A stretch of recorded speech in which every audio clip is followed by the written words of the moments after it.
కోసం ఈ ఆంధ్రప్రదేశ్ రాష్ట్రంలో పనిచేసినటువంటి పరిస్థితి. నేడు ఎన్డీఏ ప్రభుత్వం కూడా ఆ సామాజిక న్యాయానికి కట్టుబడే ఈరోజు మరి ఏదైతే ప్రత్యేకించి మరి యొక్క ఆంధ్రప్రదేశ్ రాష్ట్రంలో ఉన్నటువంటి యొక్క షెడ్యూల్ కులాల ఉప వర్గీకరణ ఏదైతే ఉందో దాని ఆర్డినెన్స్కి సంబంధించి ఈరోజు క్యాబినెట్ ఆమోదించడం జరిగిందని చెప్పి మీ ద్వారా ముందుగా తెలియజేసుకుంటూ ఉన్నా. ఏదైతే మరి గతంలో కమిటీ ఇచ్చినటువంటి రిపోర్ట్స్ ఏదైతే ఉన్నాయో మరి దాని ప్రకారమే 7.5, 6.5, 1 అంటే ఈ రకంగా 15% రిజర్వేషన్ ఏదైతే ఉందో మరి ఆ రిజర్వేషన్ కూడా ఏదైతే జనాభా ప్రాతిపదికన అంటే రేపు భవిష్యత్తులో ఏదైతే జిల్లాల వారీగా జనాభా దామాషా ఏదైతే ఉందో దాని ప్రకారం కూడా భవిష్యత్తులో ఆ యొక్క జనాభా దామాషా వచ్చిన తర్వాత అమలు చేసుకునేటువంటి విధంగా మరి ఈరోజు క్యాబినెట్లో కూడా డిస్కషన్ కూడా జరిగిందని చెప్పి తెలియజేసుకుంటూ మరి ఈరోజు ఆర్డినెన్స్కి క్యాబినెట్ ఆమోదం చెప్పడం జరిగింది. మరి 2-3 రోజుల్లోనే ఆర్డినెన్స్ రావడం, ఆర్డినెన్స్ వచ్చిన వెంటనే మళ్ళీ డిఎస్సి కూడా నోటిఫికేషన్ కూడా ఇచ్చి 45 రోజుల సమయం ఇచ్చి సాధ్యమైనంత వరకు రేపు విద్యా సంవత్సరానికి ముందే ఆ డిఎస్సి ద్వారా కూడా ఈ వర్గీకరణ ఫలాలు అందించాలనేటువంటి ఆలోచనతో కూడా ఈ ప్రభుత్వం ఉందనే విషయాన్ని కూడా ఈ సందర్భంగా తెలియజేసుకుంటూ ఉన్నాం. అదేవిధంగా ఏదైతే మరి ఎన్నికల్లో ఆ రోజు తెలుగుదేశం, జనసేన, బీజేపీ ఏదైతే ఎన్డీఏ కూటమి ఆ రోజు వేట నిషేధ సమయంలో మత్స్యకారులకి 10,000 రూపాయలు ఇచ్చేటువంటి సాయాన్ని 20,000 రూపాయలకి పెంచి ఇస్తామని ఏదైతే చెప్పడం జరిగిందో మరి ఆ యొక్క 20,000 రూపాయలు కూడా మరి ఈ యొక్క ఏప్రిల్ నెలలోనే 26వ తేదీకి అలా ఆ రోజు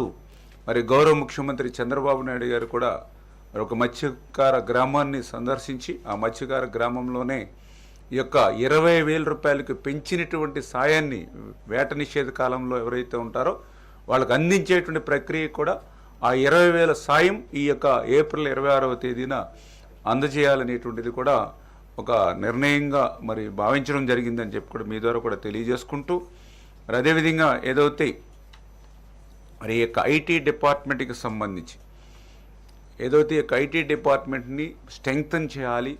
20 లక్షల ఉద్యోగాల కల్పన ఏదైతే మనం ఎన్నికల్లో చెప్పామో దాన్ని నెరవేర్చేటువంటి విధంగా ఐటీ డిపార్ట్మెంట్స్ని స్ట్రెంగ్తన్ చేసేటువంటి విధంగా పర్టికులర్గా ఏదైతే టీసీఎస్, ఎందుకంటే ఈవేళ ప్రపంచంలోనే ఒక అగ్రగామి సాఫ్ట్వేర్ ఏదైతే టీసీఎస్ ఏదైతే ఉందో మన రాష్ట్రంలో మరి పెద్ద ఎత్తున ఆ టీసీఎస్ విస్తరించేటువంటి విధంగా మరి వాళ్ళకు కూడా ఒక ల్యాండ్ ఏదైతే ఉందో మరి ఆ ల్యాండ్ కూడా వాళ్ళకి అంటే ఒక మెసేజ్ని పాస్ చేయాలనేటువంటి ఉద్దేశంతో అవసరమైతే మరి ఒక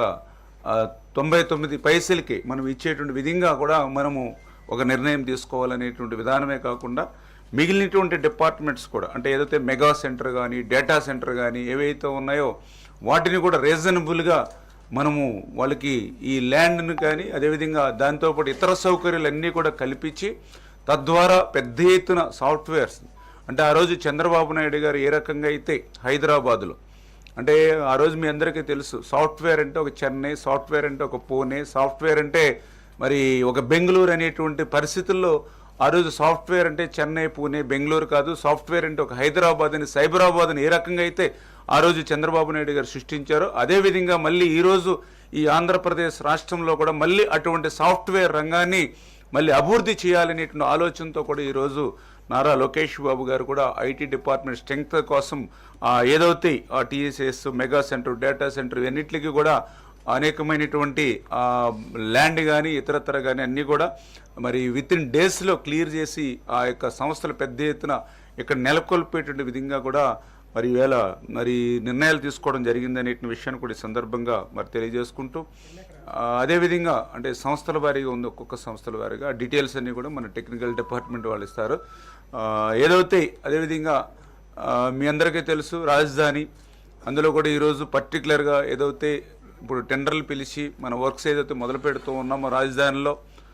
ఒక అసెంబ్లీ కానీ, ఒక హైకోర్టు కానీ, ఒక సెక్రటేరియట్ కానీ ఏవైతే ఉన్నాయో ఇవన్నీ కూడా అంటే ఏ సిటీలోనూ కూడా మనం చూడనటువంటి విధంగా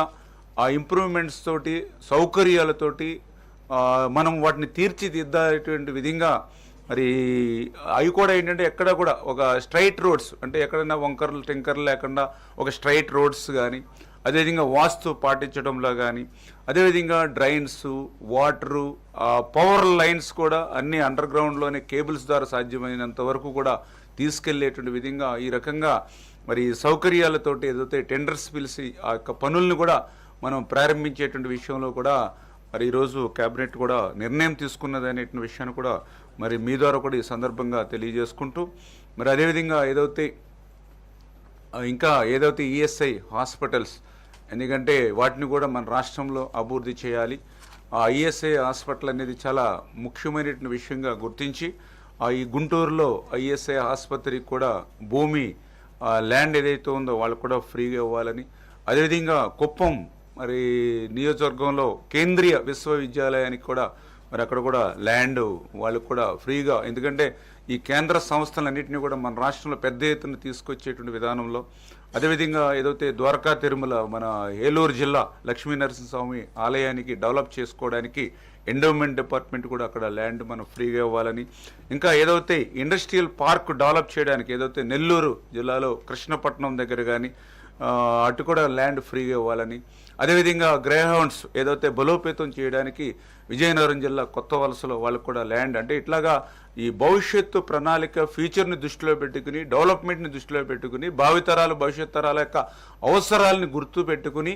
మరి ఈ రకంగా ల్యాండ్స్ కూడా వాళ్ళు ఫ్రీగా ఇవ్వడం, అందులో కూడా పర్టికులర్గా ఏదైతే మనము ఈ యొక్క ఇండస్ట్రియల్స్ కానీ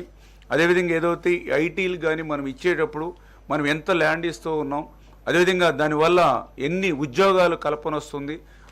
ఎంత మనకి దాని మీద పెట్టుబడులు పెడతారు, ఇవన్నీ కూడా తీసుకుని దాని ప్రకారం వాళ్ళకి ల్యాండ్ ఎలిగేషన్ ఇవ్వమని చెప్పేసి కూడా ముఖ్యమంత్రి గారు కూడా చెప్పడం జరిగిందని చెప్పేసి కూడా మరి మీ ద్వారా ఈ సందర్భంగా కూడా తెలియజేసుకుంటున్నాను.